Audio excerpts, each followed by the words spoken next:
estudante do 5º semestre de História e eu tô aqui junto com o projeto de extensão na tentativa de explicar uma temática específica que a gente aborda nesse projeto. O nome dessa temática é O Verdadeiro Índio é aquele que vive pelado na floresta? Então, quando tentando explicar isso, eu vou me ater muito ao conceito de cultura, aos debates acerca de cultura, do entendimento de cultura, do entendimento da nossa cultura e da cultura do outro. Contudo, antes da gente partir mais para esse debate sobre cultura, eu acho que é importante pontuar a escolha da primeira imagem do slide que a gente usa para trabalhar essa temática. É uma pintura do século XVII de um artista holandês. E o que eu quero dizer é que no século XVII ainda havia crença numa evolução da cultura, numa evolução da civilização dos povos. Portanto, nesse sentido, os povos europeus se consideravam no ápice da cultura, no ápice da evolução da civilização, enquanto aos povos indígenas eram resguardado esse lugar de não civilizado. Hoje a gente sabe que isso é uma falácia, isso não acontece de fato. As culturas não são passíveis de evolução.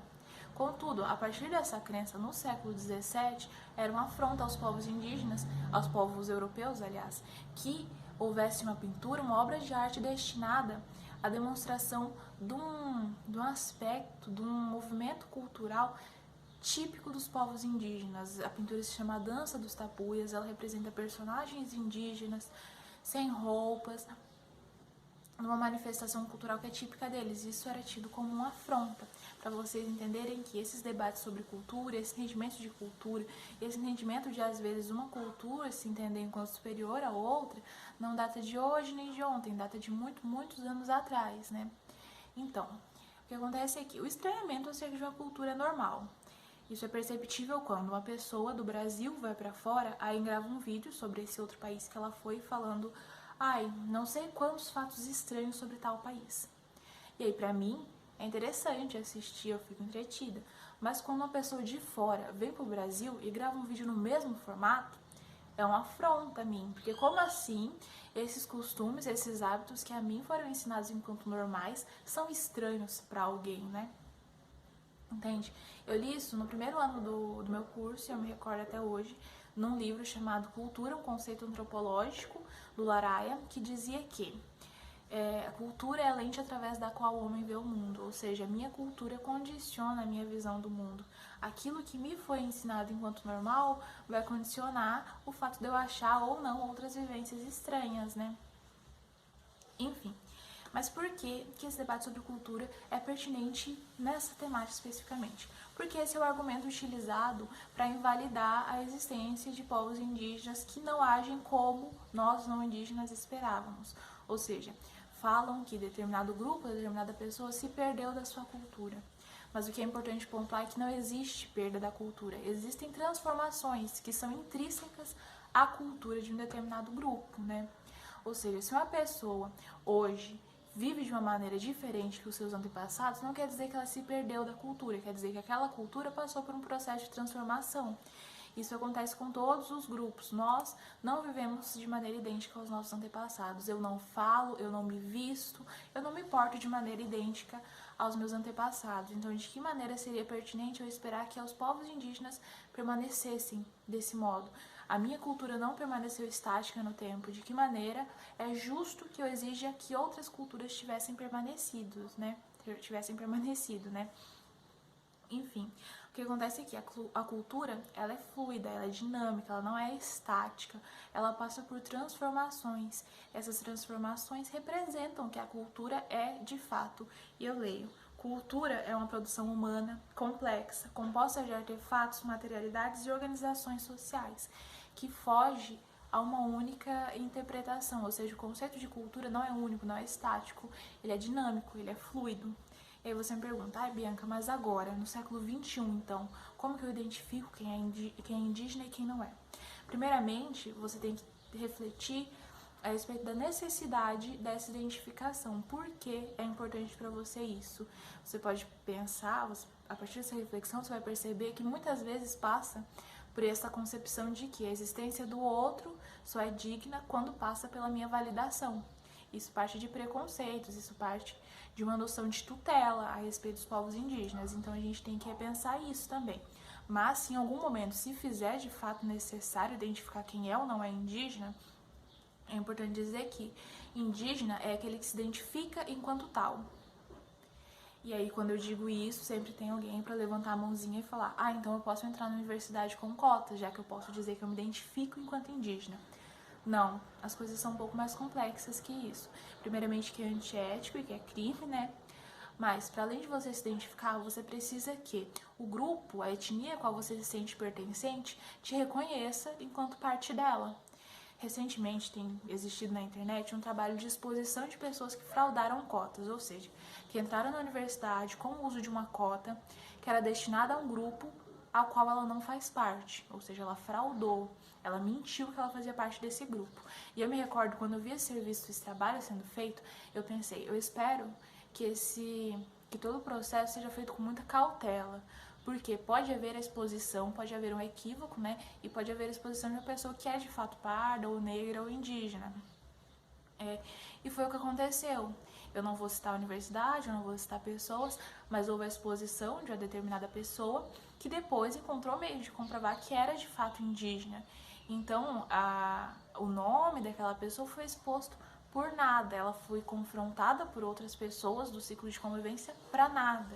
Porque ela era de fato indígena, a cota estava ali, a vaga estava de fato reservada a ela. Entendem? E por que que isso aconteceu? Porque essa exposição foi baseada em estereótipo. Como a pessoa não correspondia ao que nós não indígenas esperamos de um indígena, ela foi exposta. Agora, inclusive, a gente vai ver um pedaço de um documentário chamado Ivipoti, Flores da Terra, que eu acho é muito interessante, é muito dinâmico, vai ser muito fácil de compreender, e depois eu continuo as explicações.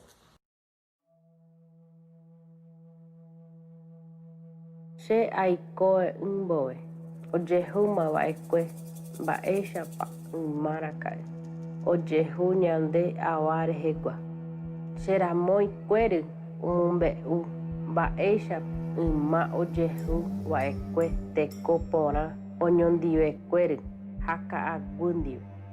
Nyembo erupe aikwa nyande ha marangatu onyenyoi temitan quere ha omboajupa ijere nyande quere maguare renda o pepe oin tekoteme rojeu roipota marane daipori hape mano daipori hape basa ome hape iporama katu hape cherokü porahei a opave hape enkatu hanguame guarani hakaiwa quere apope roicopora roicopora haguex koa hae oreñoraino ko'anga itépeve ñanderu oime orendive.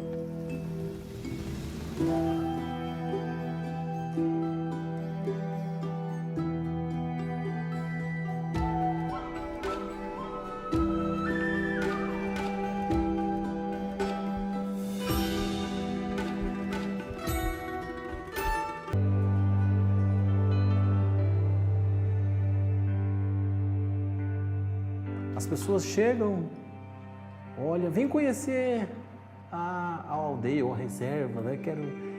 E a primeira impressão que dá, né, do outro, né?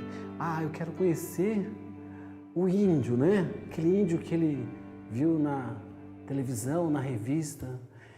E o índio de Dourados, né? Muitas vezes quando o branco chega e olha para ele, fala: não, esse não é mais índio. Esse não é mais índio, porque ele está de camisa social, de boné, né? A casa dele não é mais a casa de sapé com quem eu imaginava, eu não indígena.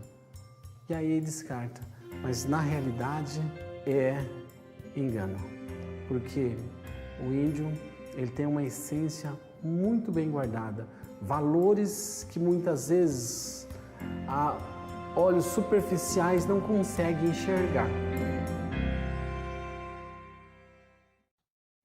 Enfim, como o documentário fala da região do Mato Grosso do Sul, né, é disso que a gente vai falar agora. No Mato Grosso do Sul, quem são os indígenas?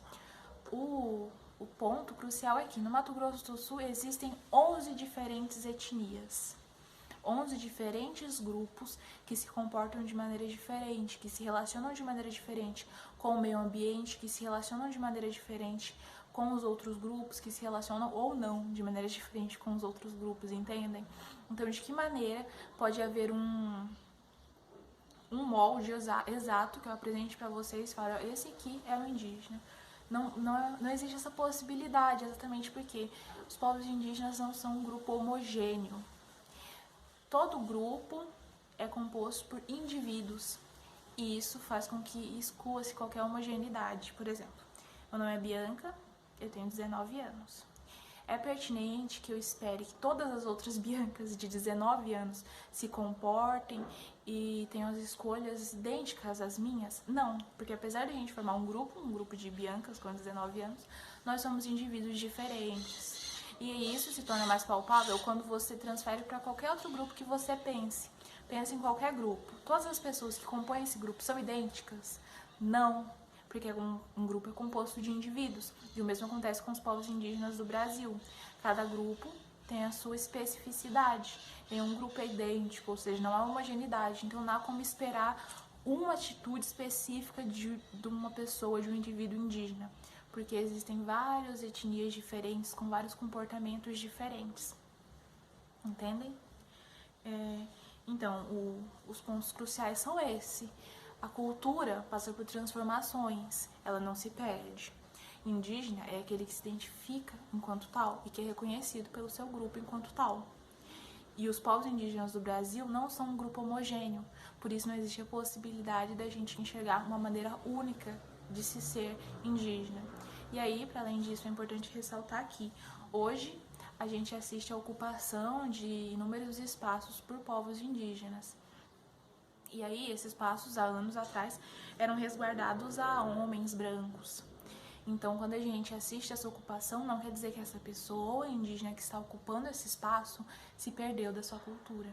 Quer dizer que ela precisou interpretar os códigos dos não indígenas e as vivências para se fazer parte e para muitas vezes alcançar direitos que antes não seriam alcançados, né?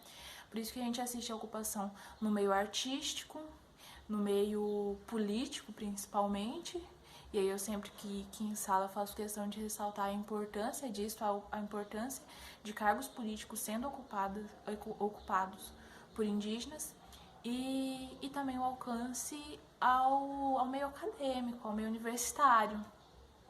A importância disso, a importância de se formar indígenas para que as profissões sejam ocupadas por povos indígenas, para que de fato eles tenham uma equidade de direitos. Basicamente isso.